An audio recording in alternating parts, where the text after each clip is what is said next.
Hello అండి. అందరికీ నమస్కారం. ఎలా ఉన్నారు? మీరందరూ బాగుండాలని మనస్ఫూర్తిగా కోరుకుంటున్నానండి. ఇదైతే నేను అమరావతి పుణ్యక్షేత్రంకి వెళ్ళినప్పుడు తీసినటువంటి వ్లాగ్. ఆ రోజు మార్నింగే లేచి ఫ్రెష్ అయిపోయి త్వరగా టిఫిన్ చేసేసుకొని స్టార్ట్ అయిపోయాను అమరావతి. తెలుసు కదా మీ అందరికీ, తెలియని వాళ్ళకైతే చెప్తున్నాను. పంచారామాలలో ఒకటైనటువంటి అమరావతి శ్రీ అమరేశ్వర స్వామి పుణ్యక్షేత్రం అండి ఇది. అసలు ఎంత మాకు దగ్గరలో ఉంది. మేము చాలా టైమ్స్ ఇక్కడికి వచ్చాము ఇంతకు ముందు కూడా. అంటే రెగ్యులర్గా అంటే ఏదైనా అకేషన్ ఉన్నప్పుడు కానీ, ఏదైనా పండగలప్పుడు, లేదు అంటే ఎప్పుడైనా మనసు బాగాలేనప్పుడు కూడా నాకు ఎందుకు ఇక్కడికి వస్తే చాలా ప్రశాంతంగా అనిపిస్తుంది. ఇక్కడికి మేము గుంటూరుకి వచ్చిన దగ్గర నుంచి కూడా ఇప్పటికీ నేను చాలా టైమ్స్ వచ్చానండి ఇక్కడికి. బట్ ఏదో తెలియని ప్రశాంతత అనిపిస్తుంది ఇక్కడికి వస్తే. ఇక్కడ పక్కనే కృష్ణానది ప్రవహించటం కానీ, అసలు ఈ టైంలో ఒక వాటర్ లేకుండా ఉన్నది. కానీ మన కార్తీక మాసం టైంలో అయితే అసలు ఎంత వాటర్ ఉంటాయంటే, ఫుల్ వాటర్ ఉంటాయండి. అసలు కార్తీక మాసంలో కార్తీక దీపాలు వదిలేయటం కానీ ఇక్కడ అసలు ఎంత బాగా సెలబ్రేట్ చేస్తారో అసలు భలే ఉంటుందండి. అసలు ఆ టైంలో ఇక్కడికి వస్తే, అసలు ఈవినింగ్ టైంలో, మార్నింగ్ టైంలో, అప్పుడు ఆ టైంలో అయ్యప్ప స్వాములు దీక్ష తీసుకుంటారు కదా, అంటే భవానీ అమ్మ, అదే దుర్గామాత దీక్ష తీసుకున్న వాళ్ళు కానీ అసలు చాలామంది వస్తారండి అసలు ఆ టైంలో ఇక్కడికి. ఎందుకంటే చాలా మహిమాన్వితమైనటువంటి పుణ్యక్షేత్రం కదా ఇది అమరావతి. మన పంచరామాలలో ఒకటైనటువంటిది. అసలు ఎంతో మహిమగల స్వామివారు ఇక్కడ వెలిసిన, అంటే స్వయంభుగా కాదు, దీనికి స్థల పురాణం కూడా ఉంది. అసలు ఈ గంగా నది కూడా ఇక్కడ స్వామివారు ప్రతిష్ఠించిన టైంలో ఇది ఇక్కడ లేదంట. బట్ నేను అదంతా చెప్తాను. అసలు నాకైతే ఎంత హ్యాపీగా ఉంటుందో అండి ఇక్కడికి వస్తే మాత్రం. చాలా అంటే చాలా పీస్ఫుల్గా ఉంటుంది. మనసుకి చాలా ప్రశాంతతనిస్తుంది. మనకి ఒక్కోసారి వాటర్ని చూస్తుంటేనే మనకు తెలియకుండానే మన మనసుకి హాయిగా అనిపిస్తుంది కదా చూస్తుంటే. నాకైతే చాలా హ్యాపీగా అనిపిస్తుంది. మనసు ఏంటో ఉన్న భారం అంతా దిగిపోయిన ఫీలింగ్ వచ్చేస్తుంది ఇక్కడికి వస్తే. నేను అంటే కొన్ని ప్లేసెస్కి వెళ్ళినప్పుడు మనం అట్లా ఫీల్ అవుతాం. మనం అది ఎక్స్పీరియన్స్ అవుతేనే మనకు తెలుస్తుంది అంటారు. కొంతమంది అంటుంటే వింటాం కదా, ఈ ప్లేస్కి వెళ్ళినప్పుడు నాకు చాలా ప్రశాంతంగా అనిపిస్తుంది అని. బట్ నాకైతే ఇక్కడికి వచ్చిన ప్రతిసారి అలాగే అనిపిస్తుంది అండి. అందుకే కూడా రావాలి అని అనిపిస్తుంది ప్రతిసారి. ఈసారి ఎందుకు వెళ్ళానంటే, నేను మెయిన్ అయితే చాలా డేస్ అవుతుంది ఫస్ట్ ఆఫ్ ఆల్ ఇటు రాక ఈ ప్లేస్కి, అంటే స్వామివారిని దర్శించుకోవటానికి కొంచెం ఈ మధ్య కుదరక రాలేదు. జనవరి టైంలో వచ్చాము ఇక్కడికి, మళ్ళీ రాలేదు ఇంకా. సో మళ్ళీ ఎందుకు ఒకసారి వెళ్ళాలనిపించింది, స్వామివారిని దర్శించుకోవాలనిపించింది. అండ్ అది కాకుండా నేను యూట్యూబ్ కూడా స్టార్ట్ చేసి దగ్గర 1 month అవుతుంది కదా. నాకు ఎందుకో ఇక్కడ అంటే ఇంకా 1K సబ్స్క్రైబర్స్కి దగ్గరలో ఉన్నాము. ఇక్కడికి మేము స్టార్ట్ అయినప్పుడు 990 ఉన్నారు. ఇంకా 10 members స్వామివారి సమక్షంలోనే అవుతారు అని నాకు అనిపించింది. బలంగా నమ్మకం కుదిరింది. స్వామివారు పిలిచినట్టే అనిపించింది నన్ను. సో నేను ఇక్కడికి వచ్చేసాను. ఇంకా స్వామివారి దర్శనం చేసుకున్న తర్వాత వెంటనే జస్ట్ అట్లా బయటికి వచ్చి రాగానే 1001K అని కనిపించింది. అసలు నా ఆనందానికి అవధులు లేవండి, నిజంగా చెప్తున్నాను. అది ఎవరైనా ఏదైనా మనం కష్టపడి పనిచేసినప్పుడు దానికి తగ్గ ఫలితము కనిపించినప్పుడు ఆ ఆనందం అనేది మన మాటల్లో చెప్పలేము. అది అందదు కూడా, చెప్పినా కూడా అది వర్ణించారా అనేది నేను అంటే అనిపిస్తుందేమో చాలామందికి 1K సబ్స్క్రైబర్స్కే ఇంత ఓవర్గా రియాక్ట్ అవుతున్నారేమో అని. బట్ అది ఎవరైనా ఫేస్ చేసినప్పుడు తెలుస్తుంది.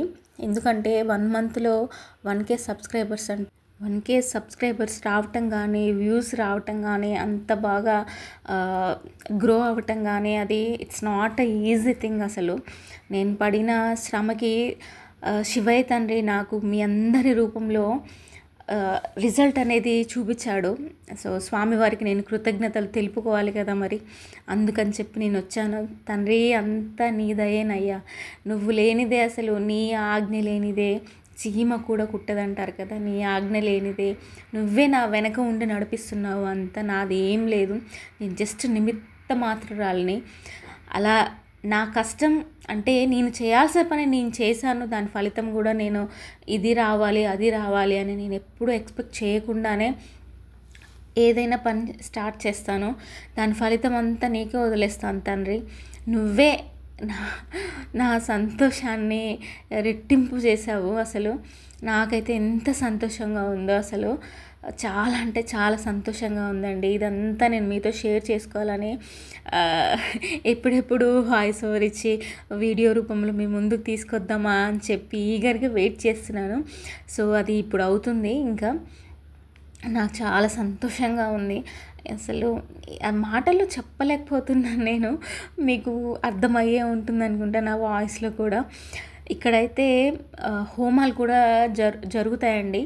అసలు ఎంతోమంది ఇక్కడికి నేను వచ్చిన ప్రతిసారి హోమం జరుగుతూనే ఉంటుందండి. అసలు ఎవరో ఒకరు చేయించుకుంటూనే ఉంటారు హోమాలు, యజ్ఞాలు. అదేమో తెలియదు, నేను ఎప్పుడు వచ్చిన ప్రతిసారి హోమం జరుగుతూనే ఉంటుందండి అసలుకి టెంపుల్లో అయితే. అది మరి రెగ్యులర్గా చేస్తారా అనేది నాకైతే తెలియదు, కానీ నేను ఎప్పుడు వచ్చినా కానీ అది చూడండి, ఇప్పుడు కూడా హోమం ఒకరు చేయించుకుంటున్నారు. అసలు జరుగుతూనే ఉంటాయి ఎప్పుడు కూడా. ఇక్కడ ఎంత పెద్ద క్షేత్రం అండి అసలు ఇది. అమ్మ బాబాయ్, అసలు చూడటానికి పైన చాలా చిన్నగానే అనిపిస్తుంది, కాకపోతే ఇదేదో లేయర్ టైప్లో ఉంటుందండి. పైన స్వామివారు, మళ్ళీ కింద చుట్టూ ఒక లేయర్ లాగా, మళ్ళీ కింద చుట్టూ ఇంకొక రౌండ్ అన్నట్టు.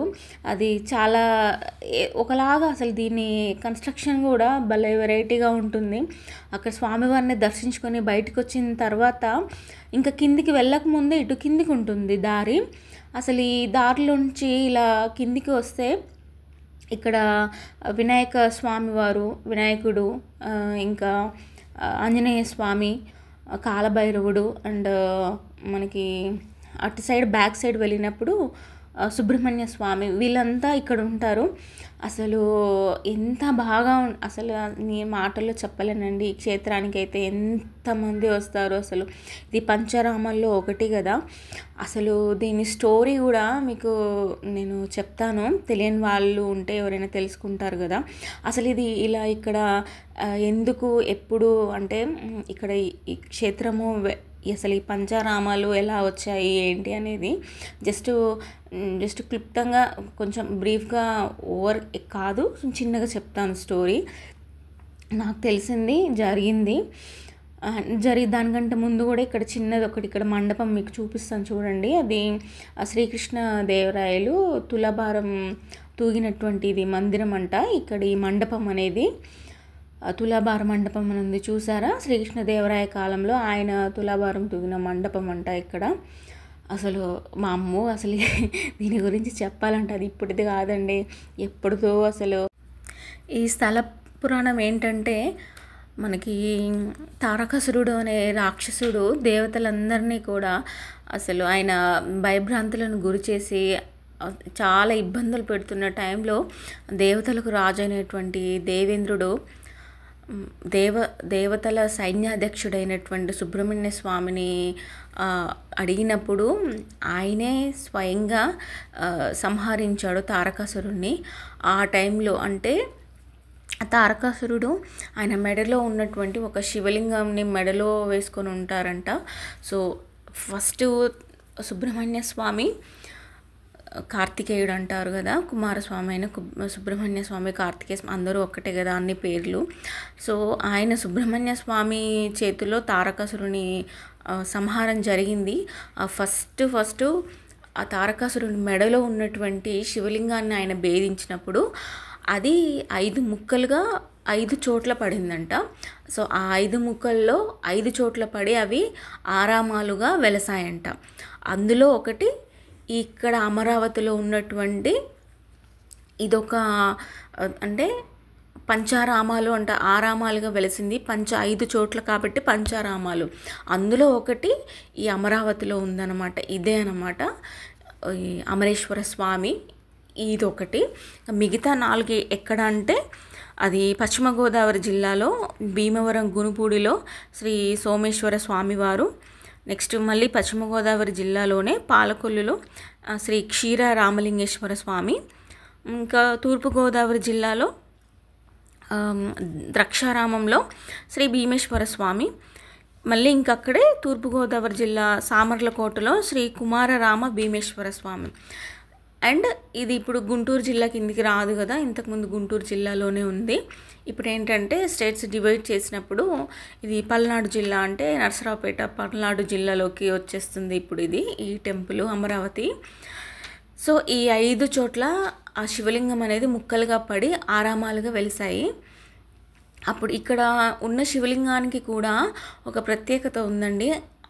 ఎప్పుడైతే భేదించినప్పుడు శివలింగం ముక్కలుగా పడి ఇక్కడ పడినప్పుడు ఒక పవర్ లాగా వైట్ కలర్లో వచ్చిందంట. సో అది రోజు రోజుకి అంటే పెరుగుతానే ఉందంట పైకి. సో అప్పుడు దేవేంద్రుడు బృహస్పతిని అడిగాడంట, దీనికి అంటే ఇలా పెరుగుతూ ఉంటే ఎలా అని చెప్పి, ఇలా పెరుగుతూ ఉంటే ఎలా మనకి స్వామివారికి పూజలు చేయటానికైనా ఇబ్బంది అవుతుంది కదా అన్నప్పుడు చెప్పారంట. అంటే ఒకసారి దర్శించుకోండి శివయ్య తండ్రిని, కరెక్ట్ టైంకి కనిపించారు. చెప్తున్నాను జస్ట్ అట్లా వాయిస్ ఓవర్లో చెప్తున్నాను, స్వామివారు కనిపించారు, మీరు కూడా దర్శనం చేసుకోండి. అయితే అలా పెరుగుతూ ఉన్నప్పుడు చెప్పారంట, ఏమని చెప్పారంటే ఏమంటారు, భక్తితో నువ్వు ఆయనని ఆరాధిస్తే ఆయన అక్కడితో ఆగిపోతాడు అని చెప్పి భక్తితో స్వామివారిని భక్తితో ఆయనని కొలిచినప్పుడు ఇంకా శివలింగం అక్కడితో ఆగిందంట. కాకపోతే ఇది పెరుగుతుంది అని అయితే అంటారండి, కొంచెం కొంచెంగా పెరుగుతుంది అని చెప్పి. బట్ అక్కడి వరకు ఆగిందని అయితే స్థల పురాణము అక్కడ చరిత్రలో అయితే అలాగనే ఉంది. ఇక్కడ అభిషేకం కూడా మనకి కింద నార్మల్గా అన్ని శివ క్షేత్రాలలో శైవ క్షేత్రాలలో శివయ్యకి అభిషేకం చేసినట్టుగా చేయటానికి కుదరదు ఇక్కడ, ఎందుకంటే పెద్దగా ఉంటుంది కాబట్టి. స్వామివారి శివలింగం చాలా పెద్దగా ఉంటారు, పెద్దగా హైట్లో ఉంటుంది కదా. సో అంటే అట్లా అభిషేకం చేయటానికి స్వామివారి శివలింగానికి అభిషేకం చేయటానికి పైన కొంచెం ఇట్లా పైకి ఎక్కినట్లు అంటే ఒక ఫ్లోర్ లాగా అంతస్తులాగా సైడ్ నుంచి ఏర్పాటు చేసి పైనుంచి అభిషేకం చేస్తారు ఇక్కడ. ఎంత బాగుంటుందో అసలు. ఇక్కడ ఉన్న చెట్లు కానీ ఇప్పటివి కాదండి, అసలు ఈ వృక్షాలు అసలు ఎప్పుడో సంవత్సరాలు, వందలు వేల సంవత్సరాల కింద వెలిసినటువంటి స్వామివారు. ఈ శివలింగాన్ని కూడా మనకి ప్రతిష్ఠించినది సాక్షాత్తు దేవతలకు రాజునేటువంటి దేవేంద్రుడే. ఆయనే స్వయంగా వచ్చి ఇక్కడ శివలింగాన్ని ప్రతిష్ఠ చేశారంట. అసలు ఎంత అదృష్టమో కదా అండి.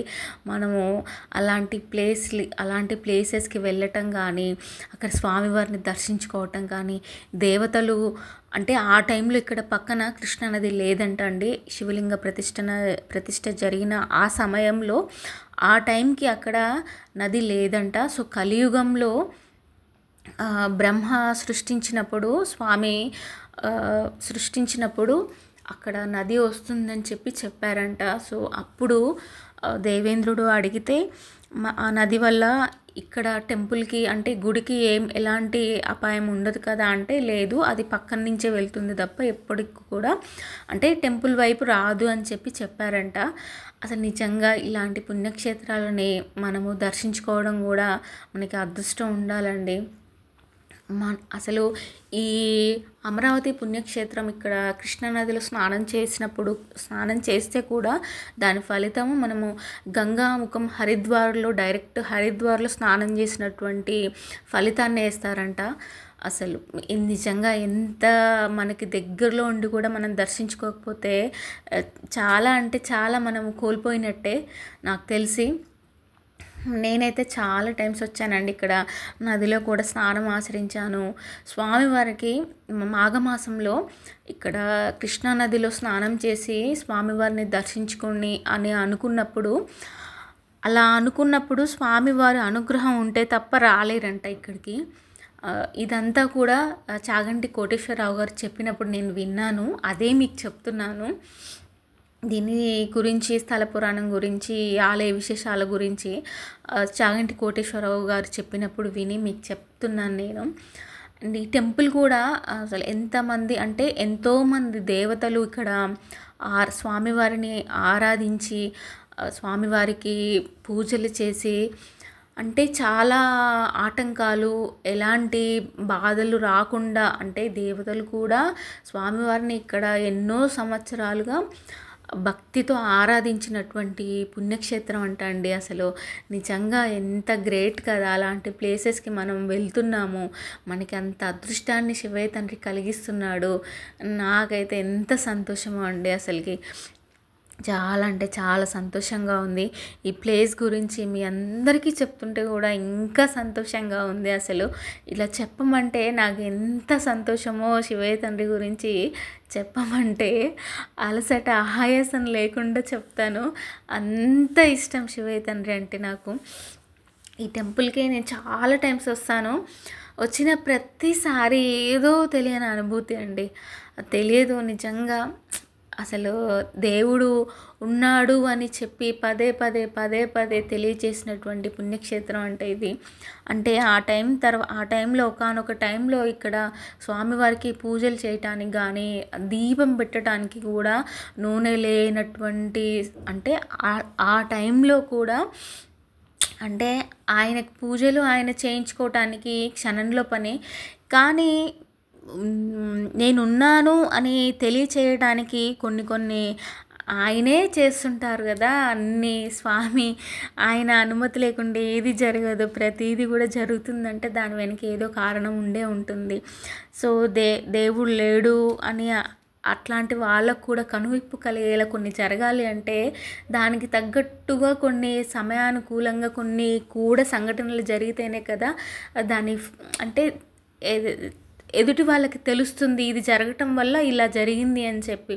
సో ఆ టైంలో స్వామివారికి ఎలాంటి కైంకర్యాలు చేయటం కానీ, అసలు దీపం పెట్టడానికి కూడా లేని టైంలో ఇక్కడ నుంచి మన హైదరాబాద్ నవాబ్ అయినటువంటి దౌలత్ అనే ఆయన పేరంట, ఆయన దగ్గరికి వెళ్ళి ఇక్కడ ఆలయాన్ని నడపటానికి లేదు, సో మీరు ఏదైనా సహాయం చేయాలి అని కోరినప్పుడు ఆయన అన్నారంట, అక్కడ ఉన్నది ఎవరు, అక్కడ అంటే ఎవరున్నారని నేను సహాయం చేయాలి ఆ ఆలయంలో అంటే శివుడు, అంటే ఆయనకి సహాయం కావాలంటే ఆయన వచ్చి నన్ను అడుగుతాడు మీరు వెళ్ళండి అన్నప్పుడు స్వామివారు నైట్ కలలో కనిపించి నా కోసం కాదు, నన్ను ఆరాధించటం వల్ల ప్రజలకి చాలా మంచి జరుగుతుంది, అందుకని నువ్వు సహాయం చెయ్యి, భక్తుల వాళ్ళు కోరికలను అంటే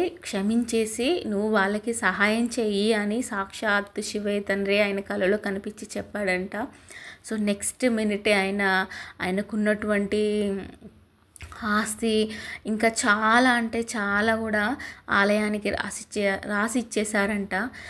అట్లా అంటే కొన్ని కథలు ఊరికి ఏం రావండి, అంటే ఆయన జరుపుకోవటానికి ఇదంతా జరగాల చెప్పండి, ఎలా అయినా జరిపించుకోగలడు శివయ్య తండ్రి. కానీ కొన్ని అంటే ఎలా చెప్పాలి మీకు, ఇప్పుడు అలా జరిగితేనే కదా ఆయన నోటి వెంట ఆయనే అన్నాడు, ఆయనే వచ్చి అడుగుతాడులే నన్ను అని. అంటే ఆయనకు ఆ నమ్మకం లేదు అసలుకి అక్కడ దేవుడు ఉన్నాడా లేడా, ఇదంతా మేబీ నాకు తెలిసి నేను దీన్ని విశ్లేషించి చెప్తున్నాను. అంటే అలాంటి వాళ్ళు కూడా ఉన్నాడు, ఇక్కడ దేవుడు ఉన్నాడు అని చెప్పి ఇట్లా ప్రజల్లోకి వెళ్ళటానికి కొన్ని సంఘటనలు జరుగుతాయి.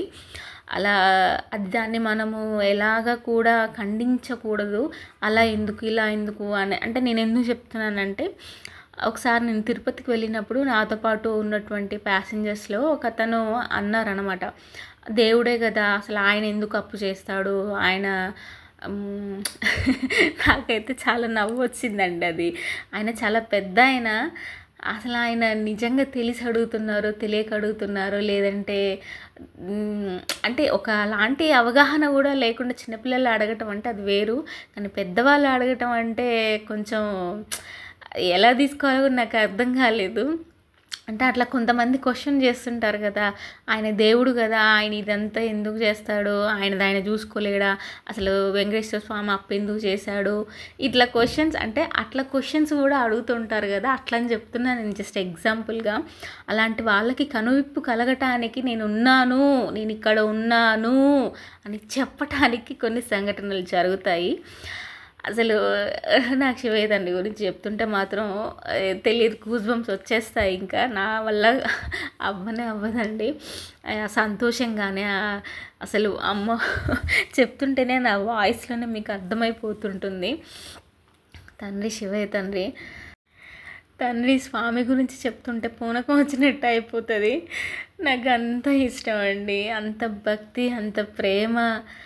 ఒక తండ్రి నిజంగా అంటారు కదా, ఊరికి అనరు, కొంచెం ఎమోషనల్ కూడా అవుతాను. ఓఫ్ దేవుడా. బట్ ఏదైనా సరే ఈ పుణ్యక్షేత్రం అనేది చాలా అంటే చాలా మహిమ గలదండి. ఎన్ని ఇబ్బందులున్నా, ఇలాంటి బాధలున్నా ఇక్కడికి వచ్చి ఒక్కసారి స్వామివారికి విన్నపించుకుంటే ఖచ్చితంగా నెరవేరుతాయి. అండ్ దీనికి పేరు కూడా చూసారు, అసలు అమరావతి అని ఉంది. ఎక్కడ ఈ భూప్రపంచంలో ఎక్కడైనా ఉందా అసలు, అది దేవతల రాజధాని అమరావతి అనేది. అలాంటి పేరుతో ఇక్కడ ఉంది మనకి. నిజంగా మనం చాలా అదృష్టవంతులం అండి. ఇక్కడ అన్నదానాలు కూడా ప్రతిరోజు అన్నదానం జరుగుతుందండి.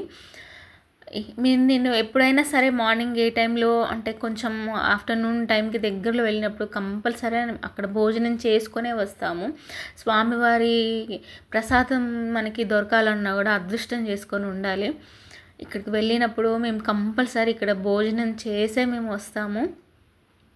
నాకైతే చాలా ఇష్టం అండి స్వామివారి ప్రసాదం తీసుకొని రావటం అంటే. అది కూడా దానికి కూడా అదృష్టం అనేది ఉండాలి.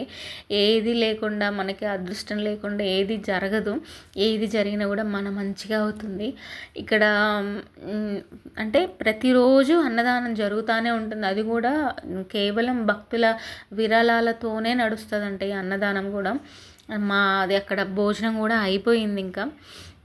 ఇంకా బయటికి వచ్చేసాము. అసలు ఈ ప్లేస్ చాలా పెద్దగా ఉంటుందండి. ప్లేస్ అయితే కార్తీక మాసంలో పూజలు కానీ, శివరాత్రి టైంలో కానీ అబ్బా అసలు ఎంత బాగా అసలు జనాలు అయితే కిసకిసలు ఆడతారండి ఆ టైంలో. ఈవెన్ నార్మల్గా కూడా ప్రతి మండే కానీ ఏదైనా అకేషన్స్ అప్పుడు కూడా చాలామంది వస్తారు ఇక్కడికి. ఇక్కడ ఈ కొండముచ్చులు 2 ఉంటాయండి, వాటికి రాముడు సీత అని పేర్లు.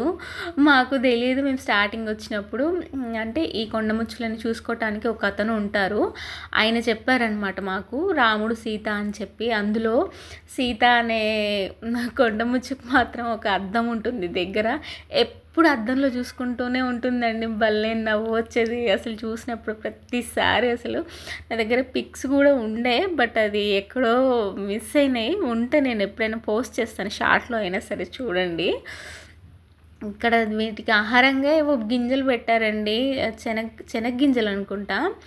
అవి ఇస్తే చక్కగా తీసుకొని తింటున్నాయి. సో వాటి దగ్గర కాసేపు టైం స్పెండ్ చేసి ఇంకా మేమైతే రిటర్న్ అయిపోయాము. ఇక్కడికి వచ్చింది, స్వామివారి దర్శనం అయిపోయింది, దాంతోపాటు 1K సబ్స్క్రైబర్స్ వచ్చారు, ఆ సంతోషము, ఇంకా స్వామివారి ప్రసాదము స్వీకరించాము, అన్నీ అయిపోయాయి.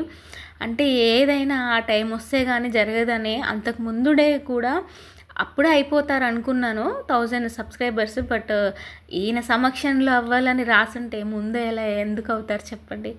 ఏదైనా ఆ టైం వస్తేనే అవుతుంది, టైం రాకుండా ఏది అవ్వదు అని అది మాత్రం ఖచ్చితంగా నమ్ముతా నేను. మనం ఎప్పుడైనా సరే ఏదన్నా అనుకున్నప్పుడు అది అవ్వట్లేదు అంటే మేబీ దానికి ఇంకా టైం ఉందని అర్థం తప్ప, మనం ఇది అవ్వట్లేదని ఎప్పుడు కూడా దాన్ని బెంగపడొద్దు.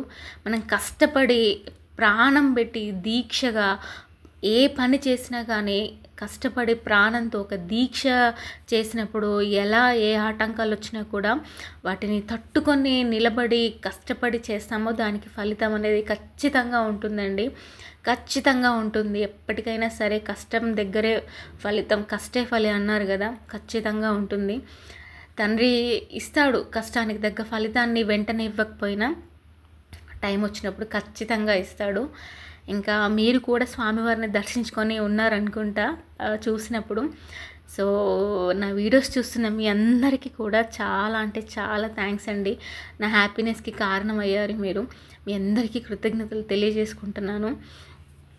సంతోషంతో నేను ఇంకా ఇంటికి బయలుదేరిపోతున్నాను. సో మీ అందరికీ మరొక్కసారి చాలా అంటే చాలా థ్యాంక్స్. మీ అందరి పట్ల చాలా కృతజ్ఞతతో ఉంటాను. ఇంకా నా మరొక వీడియోలో నేను మళ్ళీ మీ ముందుకు వస్తాను. అంతవరకు నన్ను ఇలాగే ఆదరించండి, ఇలాగే మీ ప్రేమను నా మీద చూపించండి. శివయ్య ఆశీస్సులు మీ అందరి మీద కూడా ఉండాలని నేను మనస్ఫూర్తిగా కోరుకుంటున్నాను. ఇంకా ఇక్కడితో ఈ వీడియోని ఎండ్ చేస్తున్నానండి. సరే, ఓకే, బాయ్ అండి.